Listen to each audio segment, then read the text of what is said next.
on Urban Health Beat. And this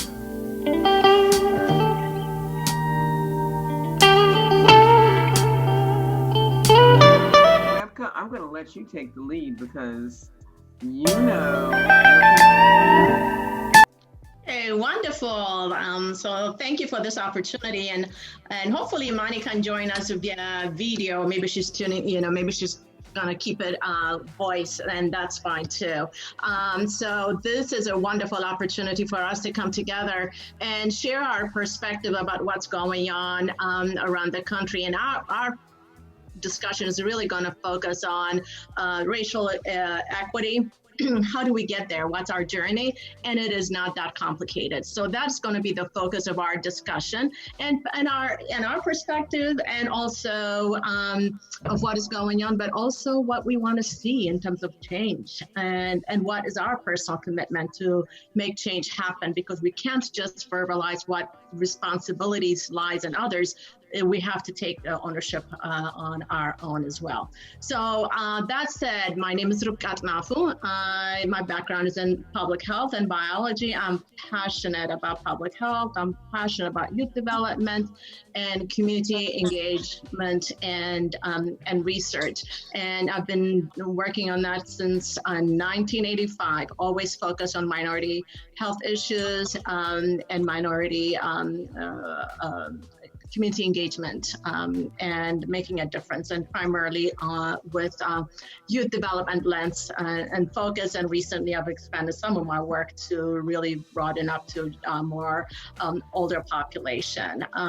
And I am the founder and CEO of R&D Associates /Global, and it's really implementing my passion for change right here in Baltimore City and also in Ethiopia. So one of my phenomenal guests is David Miller, and what I'm going to do is I'm going to ask David if he can briefly introduce himself, and then I'm going to come to you, Daquan, and then my phenomenal Imani Chanel Miller. So good afternoon, David Miller, born and raised in West Baltimore, currently live in Washington, D.C. I started doing this work almost 30 years ago. I was an undergraduate student at Morgan State University. My best friend was at Morehouse. He had come home during summer vacation. We were going in a nightclub on the corner of North and Maryland Avenue. 3 guys tried to rob us at gunpoint. We didn't have the money they wanted. They started shooting. They shot my best friend in the back with a sawed-off shotgun. He died in my arms. I wasn't a gang member. I wasn't a dope dealer. I was a young black male in college. And so as a result of that, it really changed my trajectory in terms of what I wanted to do as it relates to a profession. So for the past 31 years, I've been working with black men and boys, started my work in Baltimore, but do a lot of mostly national work with black men and boys. I'm doing some work in Toronto, Canada. I do some work in Ghana, do some work in London. So have a really unique perspective. And my main passion is really writing. I write children's books, which highlight positive African-American characters. And so I spend a great deal of time writing children's books as well. Okay, great, phenomenal. Thank you so much, David, for that introduction. And David and I worked very closely together on a Black Boy, three cities initiative on Black boys and male Black boys and achievement, and that included Baltimore City and Washington, D.C. and Philadelphia. Sorry, it didn't take, at that time, we had a little bit of frustration. David Miller, I see him nodding, in terms of making things happen in Baltimore City, while Philly and Washington, D.C. were doing phenomenal work. But that's slowly changing right here in Baltimore as well. So thank you for being here, David Miller. And Daquan, so if you can introduce yourself briefly, that'd be great. Yes, no problem. Daquan Lawrence, originally from Harlem, New York. I currently reside in Washington, D.C. as well. I'm also a Morgan State alum. I attended Morgan State between 2008 and 2013. I ended up attending the university because I moved from New York to Prince George's County, Maryland. As an adolescent, I was actually born in foster care. And my father spent, I didn't really have a relationship with him, but he spent, a lifetime in the streets. So that seeing the things that I saw growing up in New York and knowing that my father was, into the things that he was into, that was always motivation for me to do contrary things, to be able to, again, to help people. And again, as a former foster care youth that's from Harlem, I have a very Pan-African and internationalist perspective. Most people, I would hope that more people, had that type of, outlook, but that look like us, but they necessarily don't. But with that being said, I'm greatly inspired by the Marcus Garveys, the Malcolm X's, the Adam Clayton Powells, as well as the Ella Jo Bakers and Harriet Tubman, anybody in terms of, again, like that's been instrumental in terms of the struggle for liberation, not just for Black people, but internationally. And while at Morgan State, I had the pleasure of meeting some individuals who end up being my best friends. We started an organization entitled Strong Men Overcoming Obstacles Through Hard Work, which is now a nonprofit organization that has 3 chapters. One is at Morgan State, the other is at Temple University in Philadelphia, and the last is at Coppin State in West Baltimore. And the purpose of that organization is to educate, organize, empower, and develop young Black men or at-risk males, guys who, whether they graduate from college or they don't graduate from college, what we're trying to do is, again, have create a pipeline that will be able to disable the cradle to prison pipeline, but 2, be able to empower our guys to, 1, work together and use unity as tools and ethics for social change, and secondarily, being able to understand society enough to the point where we will be able to use our talents, gifts, and abilities to start our own enterprises. So entrepreneurship is a big thing.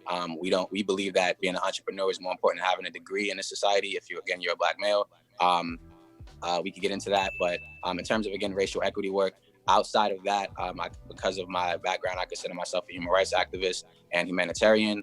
I mentioned, again, people that I'm inspired by. So personally, with my life and the work that I do now, since obtaining my master's at Johns Hopkins and studying international relations, now I'm pursuing or planning to pursue a PhD at Howard University, focusing on African studies, because my goal is to link research, policy, and advocacy to be able to change the world and, again, empower Black men.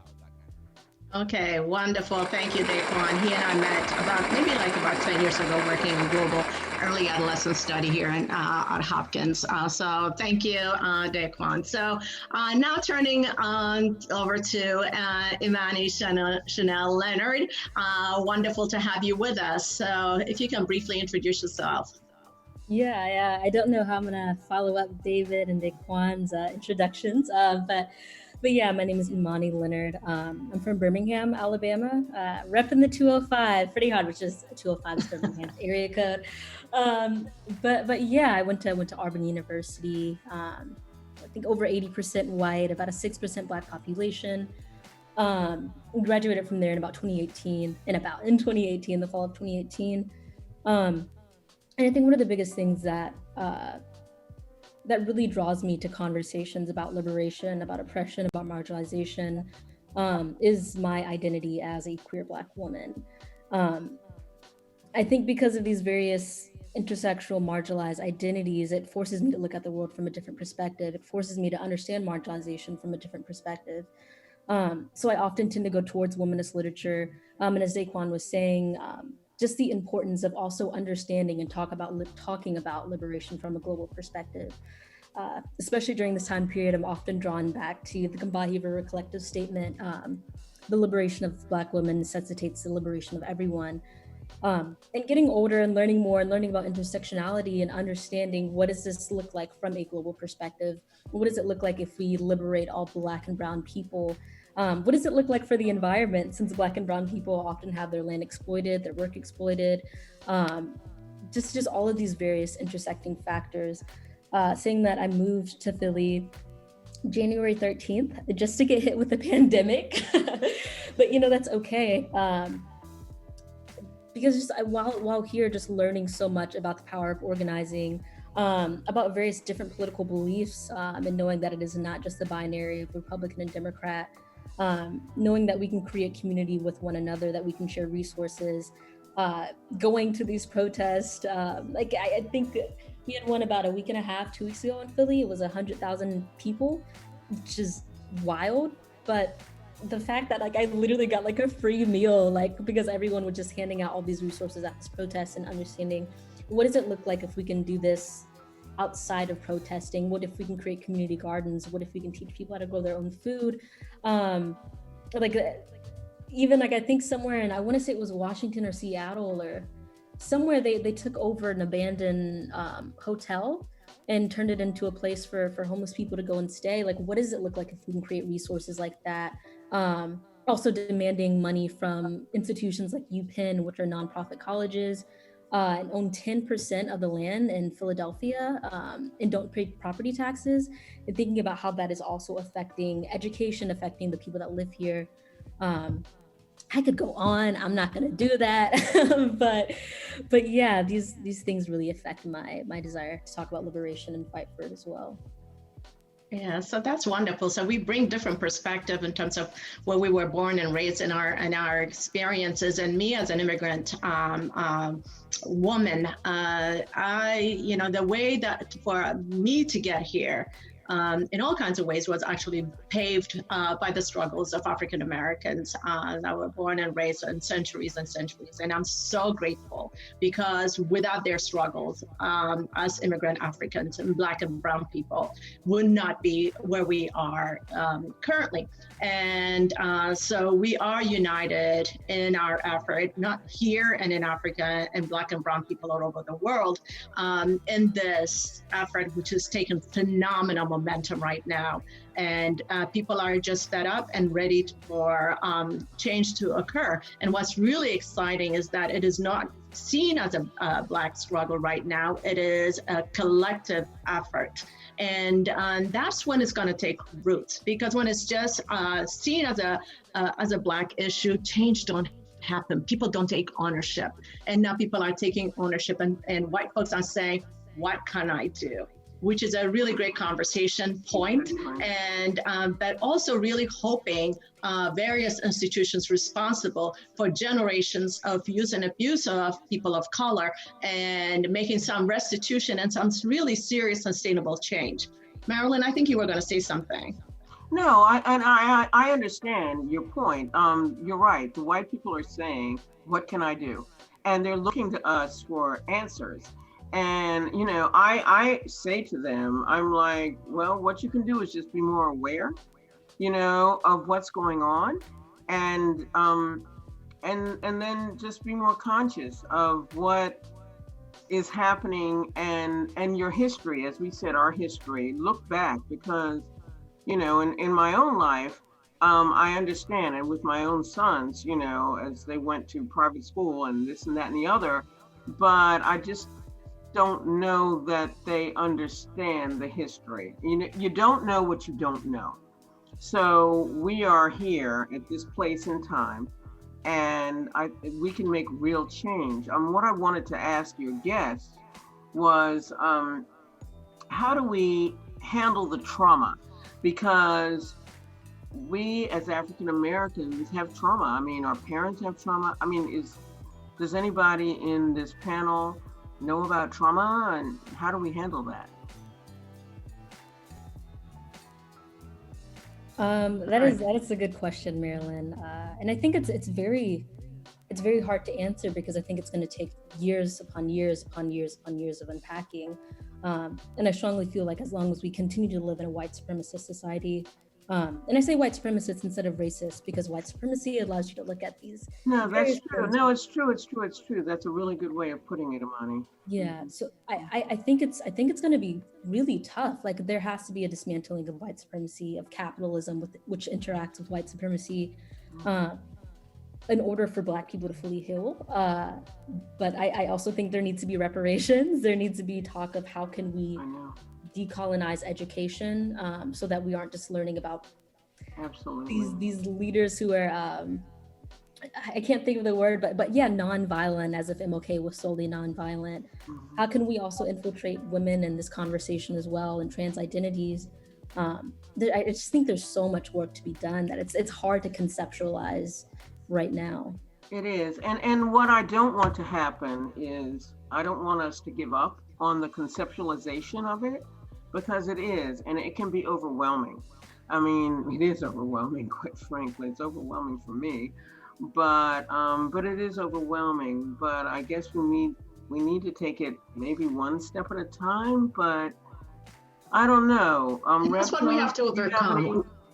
We have to overcome this sense of feeling that we are overwhelmed, because then what happens is that it immobilizes us and we won't be able to function above that frustration. And now is the time when people are saying, okay, enough is enough of feeling, immobilized and feeling overwhelmed. Let's be really concrete in terms of changes that we can make. So what I would like to have a conversation is that what are some sustainable recommendations that you have in terms of the change that you would like to see? And if you can just talk about, from your perspective, what would lead to sustainable change? And then later on, I'll ask you about, in terms of your personal investment for making change happen. Yes. So David, let's start with you. What do you think will make sustainable change? Where should we start? Can you give about maybe 3 examples of what you'd like to see happen? So one, I would rather just be quiet and listen to the 2 young people, because I think oftentimes the energy and perspective that young people bring to the table, particularly when I'm listening to the 2 dynamic young people that you have assembled this afternoon, are often drowned out by older people. And so I want to, uplift this intergenerational conversation. I think is so important. But number 2, I think that for too long, we've been asking the wrong question. One of the questions that we always ask is, what is wrong with Black people? When the question should be, what has happened to Black people? Because they're 2 different questions, right? Mm-hmm. And until we get to the second question, what has happened to us, particularly from a historical standpoint, we're going to still be spinning our wheels. The third thing, and y'all, I don't always have a filter, right? I'm the person that's known for not having. I know that. I'm the person that's known. I've been put out of mosques, synagogues, churches, so I don't always have a filter. So, I think about a book that I recommend, particularly to young people. And I hear the brother talking about looking into Howard University for his PhD. You definitely want to check out Dr. Greg Carr, who's the chair of the PhD program at Howard University. I can make that introduction for you. But I don't know how many of you guys are familiar with Derek Bell's work. He wrote a book called Faces at the Bottom of the Well. And in that book, Harvard trained lawyer who ended up going back and being one of only a few legal professors, law professors at Harvard University. But he says in the book that, racism and white supremacy are as integral to America as breathing. That for some reason, y'all, we think that these things are going to go away because we remove Aunt your mama from, packaging, or we remove our native brother from Land O'Lakes butter, or whatever the case may be, or corporations decide that they just figured out that Black people have been victimized for 400 years, that we're going to give HBCUs money, or that in the state of Virginia, the governor just decided like 4 days before Juneteenth that he was going to make Juneteenth a state holiday. And again, this is the same governor who, it was revealed to folks that he was, I think it was in his yearbook, he was in blackface. So, for me, and where I am now, I really want to put all of my energy behind young people. That's it. I want to put all of my energy, my skills, my talents, my ability to write, my ability to organize, my ability to raise money behind young people, because I think the young people are not afraid. Sadly, and I'm 52 years old, most of the Negroes my age are afraid. And so I just think that young people are critically important to this struggle. And then the last thing I want to say really quickly is racism and white supremacy ain't going nowhere. But what I think our responsibility is Black excellence. Mm-hmm.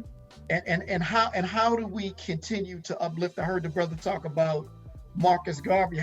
How do we uplift the best of our historical cultural movements to be able to push this notion of Black excellence across the board, whether you go to college or not? Because there's just some things that outside of, even when you look at the police protests and what happened to, Breonna Taylor and George Floyd and just countless other people.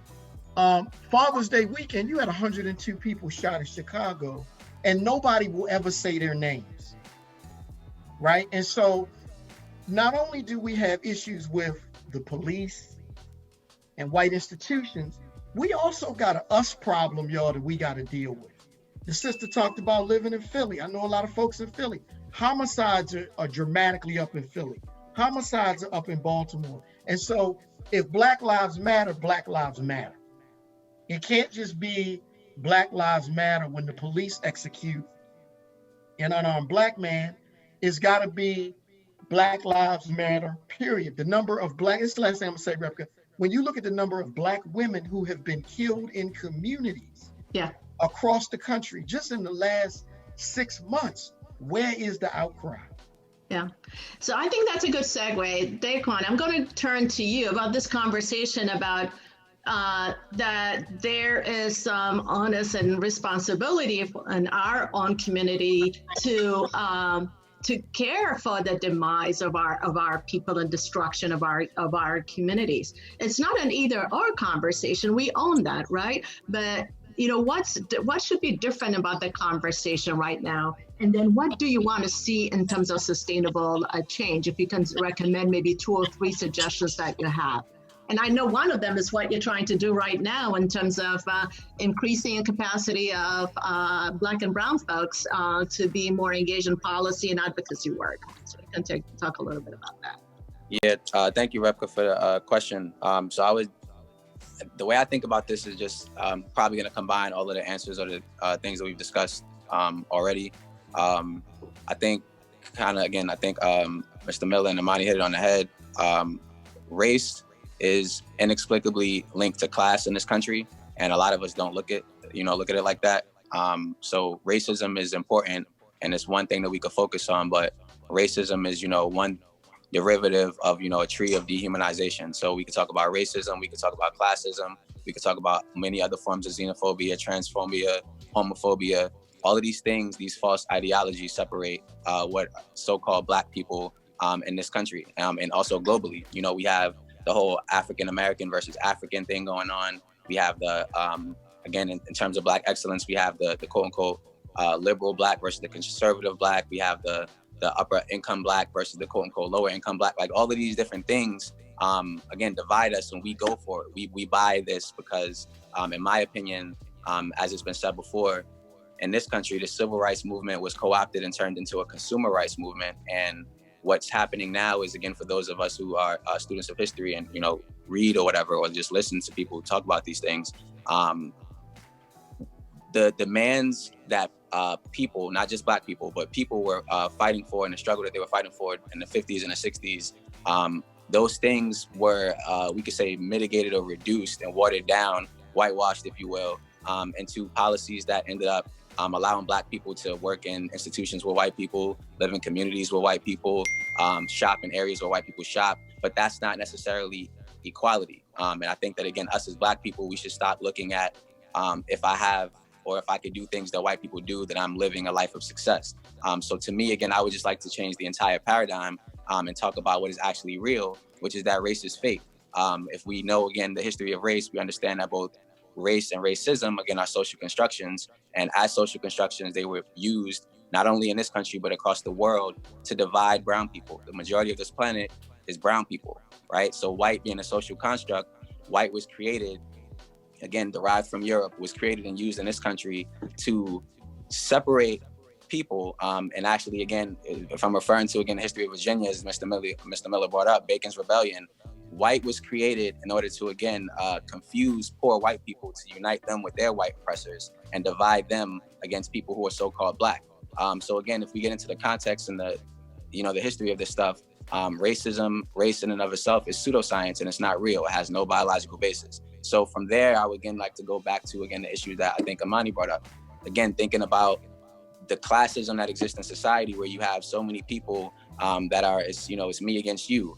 And again, Mr. Miller highlighted, again, several examples in our community. And I think that exists all across the world. So in terms of, again, like recommendations or what I would like to see change, and, just with regard to the countless lives that have been lost, not only through state violence, but again, as Mr. Miller said, there's other forms of state violence. It doesn't necessarily have to be police brutality. One, there's been sterilization. If anybody knows about eugenics, again, there's been things that have been done to, again, women's bodies for years. Again, things that happen that is also damaging. There are things also that happen to men and women in prisons that are happening right now. So again, like this, the how we conceive of the state and what the state does to not only just Black people, but all minorities and all people in general. We could go a lot, further. Again, and in terms of recommendations, my thinking is I would like to see more people work together.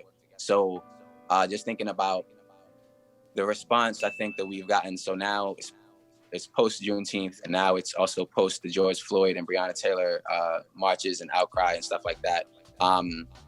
The question I would ask, if we're going to, focus on an international perspective, is us as Americans have this thing where we like to celebrate some people when they die, but not acknowledge other people when they die. So if a celebrity dies, everybody cries on this rest in peace on Twitter and social media, but nobody cares about the people in Yemen being destroyed. Nobody cares about the people in Philadelphia being destroyed. Nobody cares about the people in Chicago being destroyed, or Oakland, or in Alabama, or in Miami, or Texas. It's different places. I could focus on so many states in America, as well as, again, so many international states or nations where the same things are happening, or there are labor camps or concentration camps that, again, feed this country, but we're not aware of these things.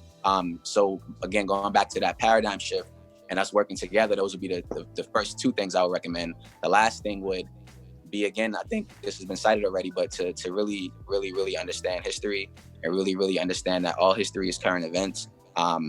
And again, I think it was mentioned, politically in this country, the left wing and right wing, they work in concert.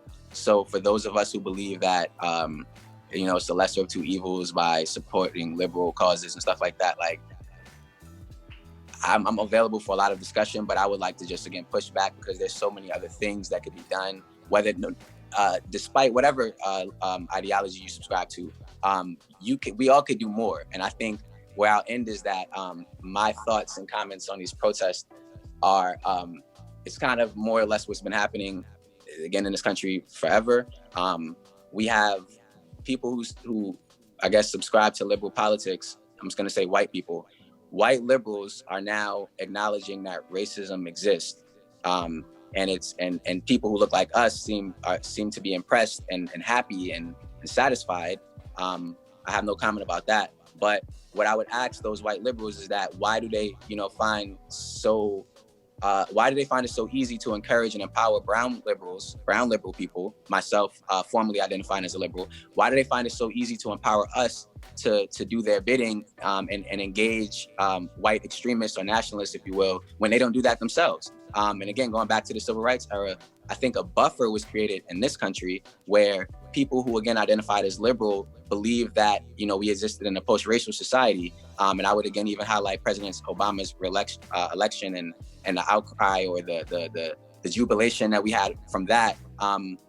Things got, in terms of policy and economic situation and social conditions, everything got worse when Obama was president. But we didn't, collectively as a community, we didn't say that. A lot of us was kind of just happy that of the symbolism or the tokenism or whatever it is that, people would call it. I call it what I call it. But a lot of us, again, I'm using Obama as an example, we're just happy to sit at the table. We're just happy to, again, call ourselves equal. We're just happy to go to Ivy League institutions. We're just happy to be able to say that we did things that white people do. But if we're really acknowledging the history of the world, the first person on this planet was a Black woman. The first people came from Africa. Everybody migrated from Africa. Like, if we're really, again, telling the truth and being honest about society and the universe, we would love ourselves a lot more and not hate anyone, white or Black, but that would change everything.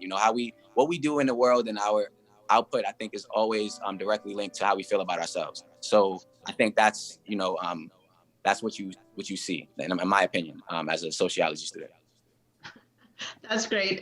Thank you for that. And then on that note, I'm reminded of a T-shirt that a gentleman wore to one of my trainings, and it said in big, pro-Black doesn't mean anti-white.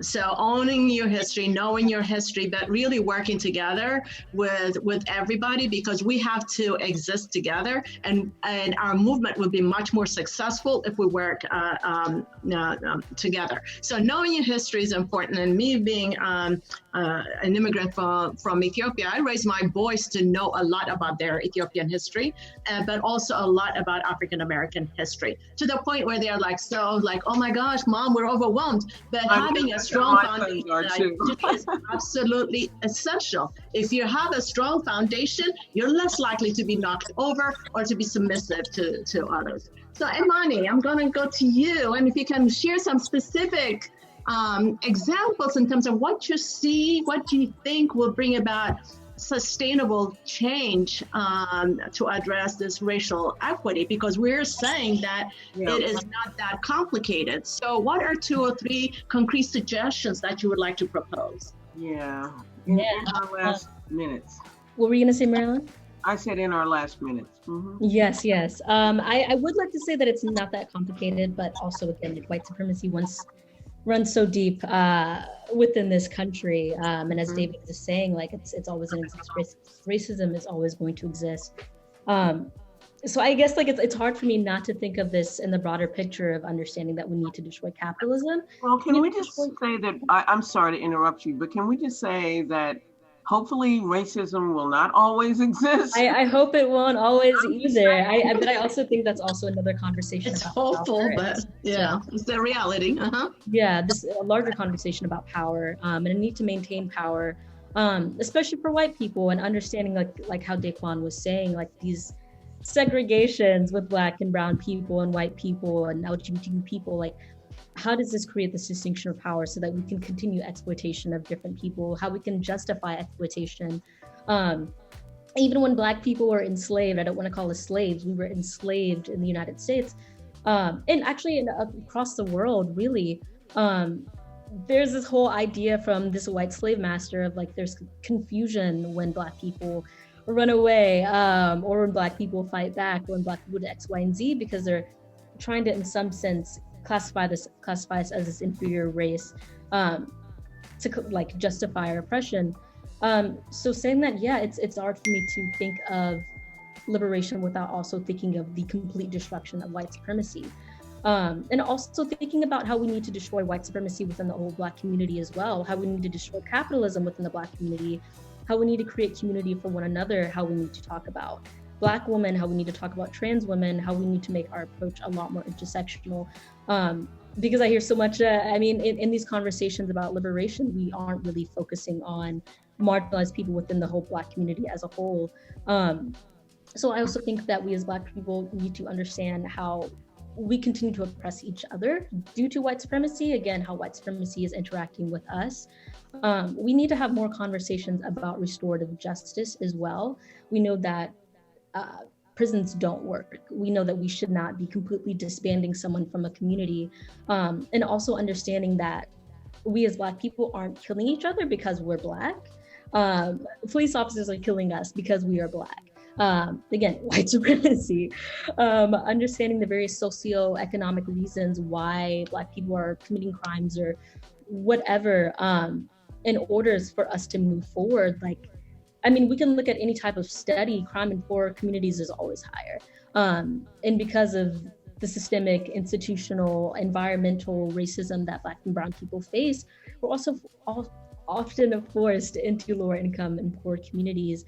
Our history is so heavily colonized that we don't really know the truth. And also when we do talk about Black history in the future, we also need to criticize the Black leaders that have existed in the past. We need to talk about the things they've done, their sexism, their homophobia, et cetera, even abuse within the Black Panther movement towards Black women. there are just so many intersecting levels. Like, I feel like this could just go on and on, but I'm going to say abolish the police. No defund, abolish the police, allocate that money to human resources, to education, to creating like sustainable living for Black people. And I don't think that has to revolve around Black capitalism and continue to building up businesses for Black people. Just there is a myriad of things. But I really, again, just going back to this again and again and again, I really think at the end of the day, it truly revolves around the destruction of white supremacy, because that's what's destroying the world right now, and destroying the Black community. Indeed. Okay, so you all mentioned about the responsibility that we own for what's going on in our own community, and I want to really bring up the issue around internalized oppression. So hurt people hurt people. So, I don't want us to fully take the blame, even though some of the blame actually rests on us. So this conversation is how can we make change happen systemically, so that we would be part of the change that we want to see. We will overcome the internalized oppression. So really focusing on, maybe tell me I'm very optimistic. I think, I'm very, very hopeful that now is the time that we can capture the moment to make change happen. So in my thinking in terms of what are some concrete changes that in my mind that I can see that we can propose and implement, there are a few things I want to share to add to what you've already talked about. One is police training reform. There has to be, the way we train police officers, we need to make change happen, and the accountability of the police. So I'm really thinking about partnership between law enforcement and community leaders. Can we also propose a community advisory board in terms of how that regularly checks in on how police officers or police departments are actually functioning? Can we bring back community policing? And can we consider expanding PAL, Police Athletic Leagues? I know in Baltimore City, we used to have many of them. I think we have one or none at this point. I think we have few in the surrounding communities. But the intent of Police Athletic League is really intentional and purposeful in terms of building a relationship between police and Baltimore and the community. Another piece I would like to throw out is that creating guidelines for laws for organizations and corporations about using a racial framework to look at how policies are developed and implemented, opportunities created, have increased board membership in various corporations, in various organizations, increase funding, philanthropic funding for community-based organizations that are operated by people of color, because that's like less than 5% or something at this point. I do not know what it was. It was very, very low in terms of, on a national level, the percentage of philanthropic money that goes on to programs under the leadership of Black and Brown people. And then really thinking about long-term sustainable funding for CBOs through corporate dollars. Okay, so not superficial, but really serious investment by corporations in terms of how they operate community corporate responsibility, and not one year funding, but really 2, 3, 5-year funding, because it takes time to create community change. And the other piece is just something that I think is absolutely critical, is looking at our educational system. There has to be educational equity, because that is what's going to really create a change on a national level in terms of providing opportunities that is more equitable, because right now our school systems are not functioning, and the system that we have set for these educational systems are really not working. So how can we make change happen? And going back to the corporations, well, so what we have proposal. Quaker Oats has said they're going to change what Aunt Jemima, our syrup is going to look like, investing $100 million in the Black and Brown community to make change happen in the community and investing in that. There are other companies or corporations that are on board too. In England, we have quite a few banks that really profited from the slave industry, like Lloyd's Bank and Bank of England, that are making reparations. So what does that look like? That word reparations is really scary for a lot of people in America, for a lot of corporates and businesses and everybody alike. How do we want to define what reparations look like? So those are some of the things that I think might be helpful in terms of creating a sustainable change, at least from my perspective. So what I want to go next is really to ask you then, because remember I said before, we need to think about our own personal investment regarding making change happen. So what is your personal investment? What are you doing to make change happen? And I'm going to go to you, Marilyn. I'm going to ask you too. So I'm going to start this time around with Imani. So what are you doing? And if you can also say a little bit, because you are from the Deep South, and while you were there, you worked on issues around Black Lives Matter and organized demonstrations, protests at Auburn University. So what is your commitment to making change happen? Yeah, no, 2 or 3 examples, that'd be great. And I'm going to ask everyone for that. Yes, of course. During this time period, and I have very mixed feelings about the voting process or just like our electoral system in general.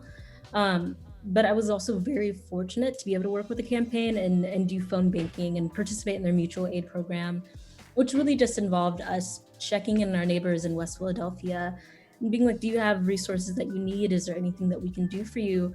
Can we get you groceries? Are you able to pay your rent this month? How can we help you? And I think that's really what it's about. How can we come together as a community to make sure that all of our needs are met?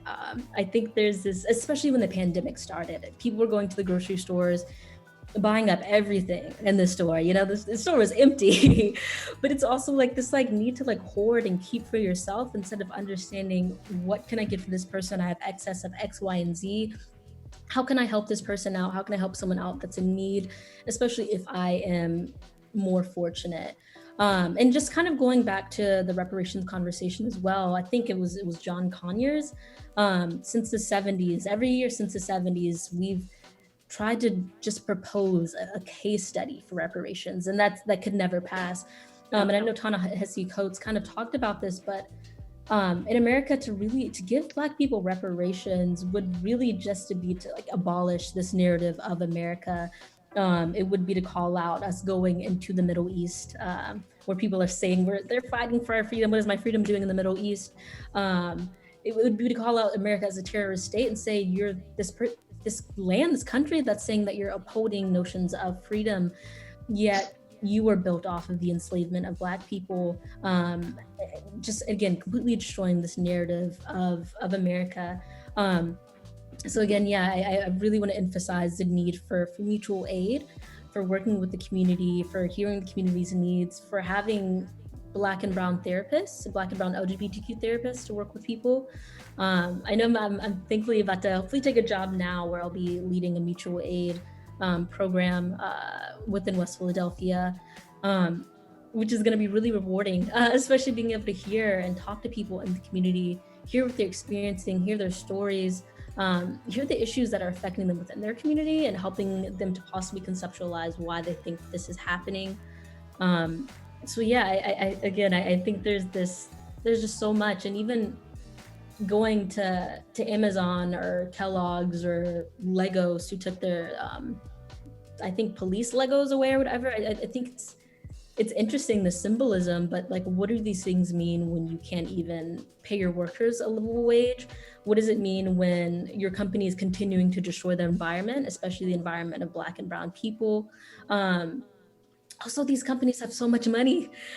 Jeff Bezos giving away $100 million is nothing. It really is nothing. And it's also not natural for people to have that much money.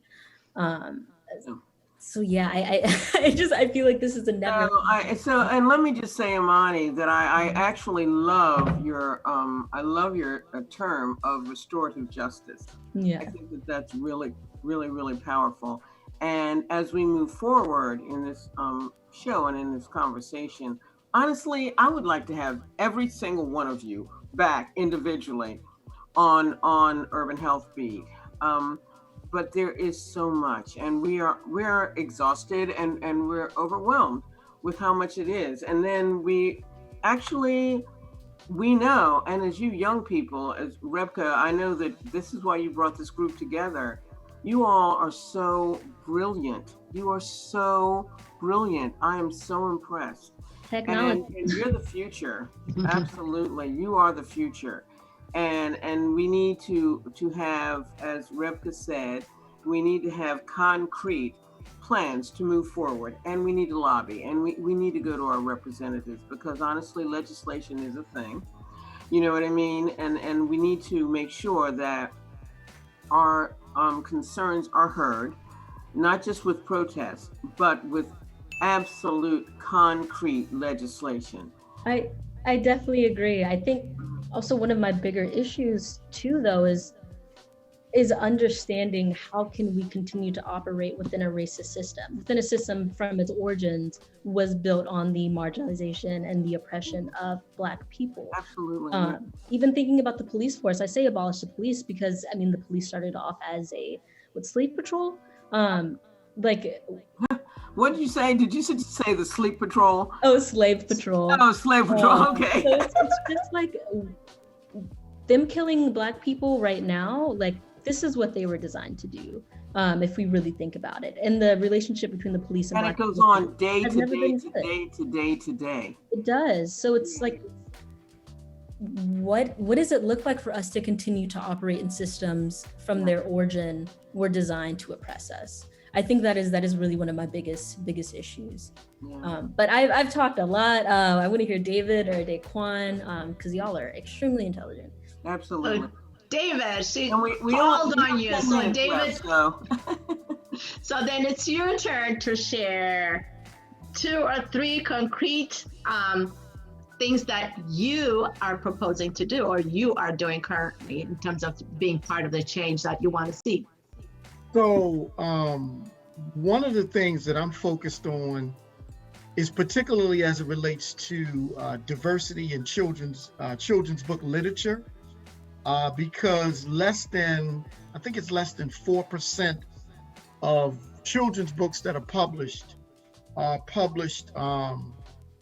by Black and brown people.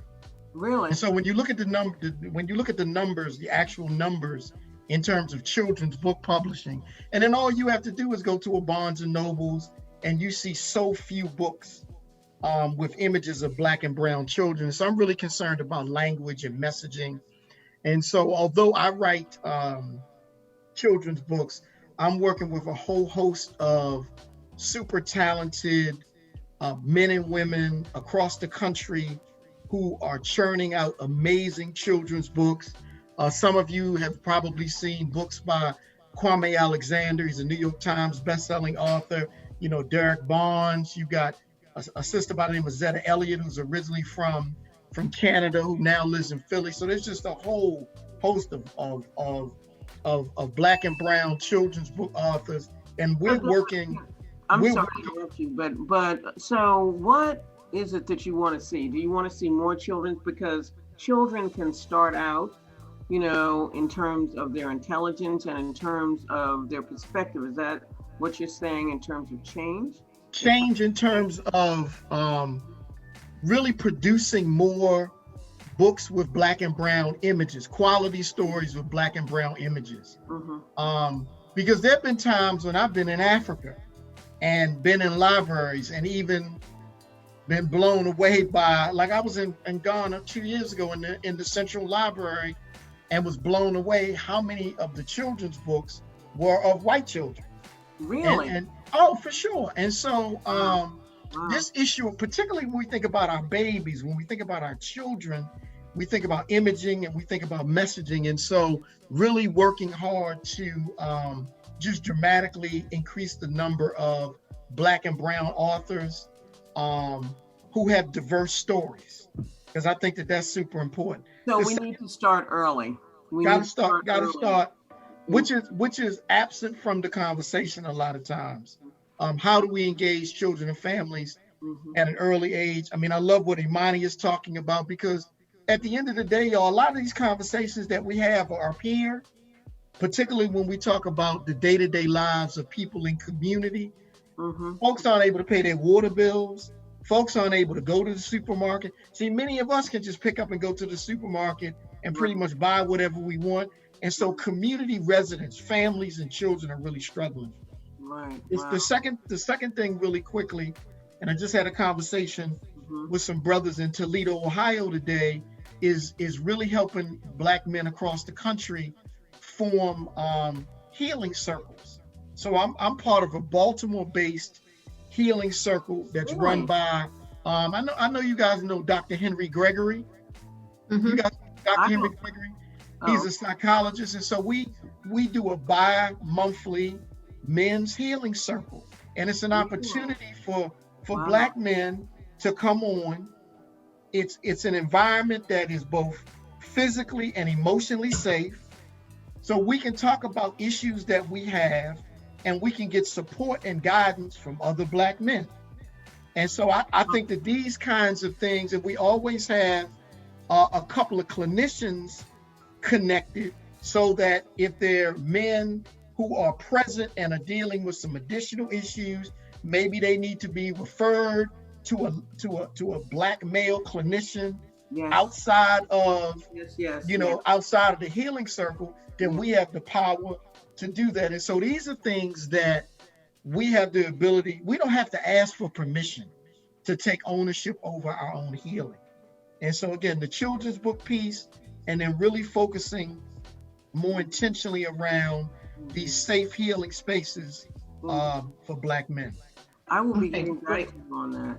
Thank you so much for that. Thank you. Great concrete examples. So a couple of concrete examples, Daquan. So personally, again, I think as many of us are saying, we were all invested in this before, May 2020, and before more white people started marching and the news started to act like the world would change and that they were, changing the entire America, just because, as David said, corporations are now reneging on their decisions to say that, Kaepernick kneeling was wrong and all that other stuff. So outside of Strong Men Overcome Obstacles Through Hard Work, acronym SMOOTH, my personal goal with that organization is to, because of the people that I look up to, women and men, I'm trying to instill more egalitarianism into the members that we have. So egalitarianism, I'm sorry to interrupt you, but what does that mean? I was actually just about to give you that information. Oh, I'm sorry for our listeners. Egalitarian basically means one who believes in a classless society, and that's me. That's what you're looking at. I'm a Black man who believes in a classless society, and I reached that point because, politically speaking, the left is the middle to me. So I'm not someone who subscribes to liberal politics at all. I'm somebody who publicly identifies as socialist. And when I say socialism, I mean socialism that predates Europe, because the idea in and of itself of socialism and communalism and mutual aid and other things that Amani referred to, these are all things that existed in Africa before society was majority capitalistic, because there are versions of Arab capitalism, there's versions of African capitalism, there are many different applications of capitalism as an economic system. But with that being said, I'm trying to again inspire more people who look like me, particularly men, to identify and realize and take ownership of everything that not only Americans, not only people in power, not only people in privilege, not only males, everything that everybody does. So if we could again just look at ourselves, then we'd be able to, in my opinion, again, ultimately, change society as far as the Dalai Lama once said, it's like a ripple effect. As water dropping in a pond, permeates out and changes the entire pond. I really believe I'm really into metaphysics. I'm really into spirituality. As Mr. Miller again, referred to the healing process for Black men. Again, I'm interested in everybody healing, and I'm an egalitarian because I believe in accepting everybody for themselves. And I have a personal saying that I believe every person has a soul and every soul has a purpose. So again, in terms of my classlessness perspective, that allows me to be in a room with people who have a lot of money, but not look at them like they're better than me. That allows me to be in a room with a lot of people who identify as white, but not feel like I'm inferior. That allows me to be in a room with a bunch of womanists, feminists, trans men and Can I interrupt you for a minute? Yes, yes. Why are you saying classlessness? Because this society is based off of classism, and we have a classist society where different people that are part of different classes feel like they're better than other classes. So me as a American Black man, I do things like call people from Africa African booty scratcher, or me as a quote unquote educated Black man, one who has a degree, I get to belittle people who don't have degrees. Or me as again, I guess it depends on where you are. It's different applications of this, because if you only go to quote unquote low income communities where, again, as Mr. Miller, gave an example and an anecdote, a personal anecdote of his best friend being shot.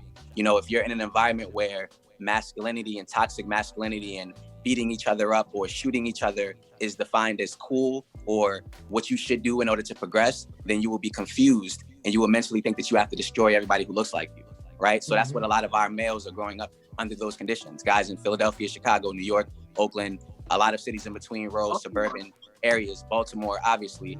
These are the conditions that we grow up under. It's again, as Amani referred to, it's a colonized mindset.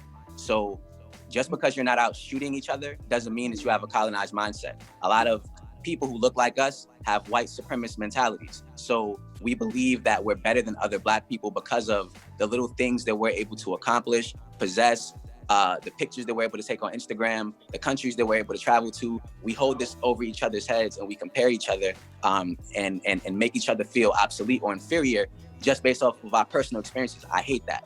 I'm personally against that, and I hate that. Everybody's important. So that's the reason, again, I start off with egalitarianism.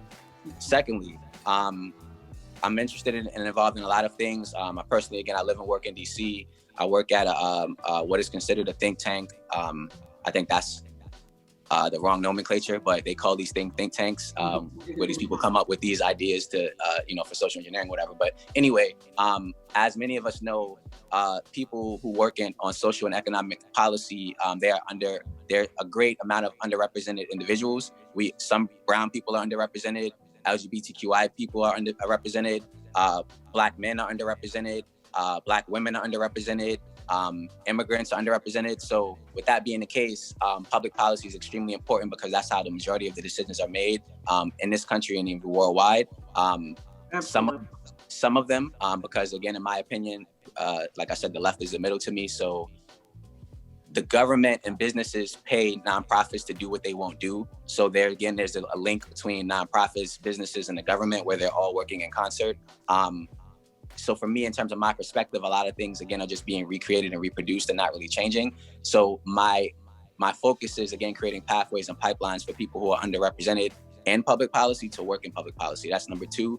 And then lastly, I would mention, outside of the organizing and outside of, again, being able to, I don't like attending protests. I don't like attending marches and stuff like that. That's just, again, because I'm from Harlem and I've been reading about what's been happening to people all around the world, for years. So I think I would much rather do everything that happens before a march and after a march instead of actually go to a place where we march. I think that energy could be used to do a lot of other things that, again, Amani actually alluded to. If we could have 100,000 people do exactly what Amani said, like everything would be fucking different. Excuse me for cursing. It's again, that's the passion coming out. But there's so many things that are being overlooked, and it's like where I'll just end here. My last recommendation would be, outside of what I'm doing, I'm extremely interested in, as a policy, government, business, whoever, because the U.S. government is a corporation, if you didn't know, not to our listeners, not, again, our participants. I'm particularly interested in seeing all Black and brown communities invested in. For those of us who don't know, there's a book by Walter Rodney called How Europe Underdeveloped Africa. The same way Europe underdeveloped Africa is the same way that America underdeveloped Black and brown communities in this country, right? So the same way that America underdeveloped Black and brown communities in this country is the same way that schools are defunded or underfunded, or you have, again, food deserts in Black and brown areas, or again, you have these high jail populations, which is based off of the dropout rate schools and stuff like that. So again, they give us all of these backwards, one, solutions, and then two, they give us, you know, so many concealed variables that is just hiding the truth, which is that, again, where we live at is just underdeveloped war zones and spaces where they just, again, they put businesses there to capitalize off of us, but they don't allow us to have equity in these communities. They don't allow us to own businesses in these communities. The majority states and cities, Birmingham, Alabama, Detroit, Michigan, Baltimore, Maryland, New York, the states that have, again, the highest amount of Black people, again, have the highest amount of poverty. And also what you'll find is they have the highest amount of gentrification. So you have development for certain people, but you have, again, underdevelopment for us. So again, my recommendation would be, again, to just call that out, stop that. And again, there are many individuals who are not only culpable, but complicit, and they look like us. So it's not, again, just a white thing. It's, you know, it's a lot deeper. And again, I speak about class because economics is important. There are people. I want to quickly touch the. I had to go and run and grab that book that you just mentioned right off my book. That was great. And Africa continues to support Europe in terms of, you know, French, Franco-African countries still contributing towards France on a yearly basis. So, can I just say that we have to wrap up right now? Yes. And honestly, we will do this show again. I'm totally. I'm so impressed with your panel. So we will do this, but in closing, and I'm going to turn it over to you, and we have 1 minute left, and I want to share some concrete things, and I'm just going to list them, and I'm not going to elaborate. One is continuing to have this podcast is one thing that I'm committed to doing, to continue to have a conversation, and two, establish a Black business directory in Baltimore. So I'm partnering with a colleague to do that. So please check on rnd.associates website, and we'll continue to provide information on that. And also continue to do mentoring. And I welcome people that are in phenomenal position to actually mentor people to send me email via R&D Associates, and because that is the best way. We have to help each other out to make change happen. So I will just stop there. And Daquan, I want to mention Dr. Ari Townsend at Howard.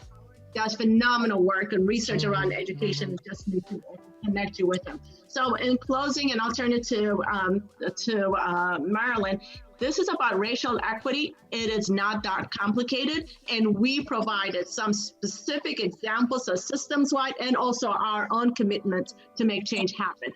And we are committed to uplifting ourselves and working together, Black, brown, white people, everybody, to make change happen, because that's what it's going to take. Marilyn. Yeah. Rebhka, I really so appreciate you bringing the show on today, because R&D Associates is doing such amazing work. And I really, really appreciate the work that they're doing, and we will work together. But you know me, and you know that Urban Health Beat says, although this has not been a funny conversation, but you know that we always think that laughter is the best medicine. So I'm going to ask all of your guests, why do seagulls fly over the sea? Can you repeat that? Why do seagulls fly over the sea? Okay, nobody has that answer, and I get it. But because if they flew over the bay, they would be bagels. So I'm just saying, I know it's corny.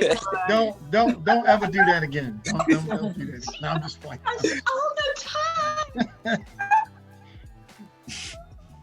I'm just saying, we want to leave on a happy note, and I know that was corny. But with that being said, remember that your good health is a work in progress, and so work it.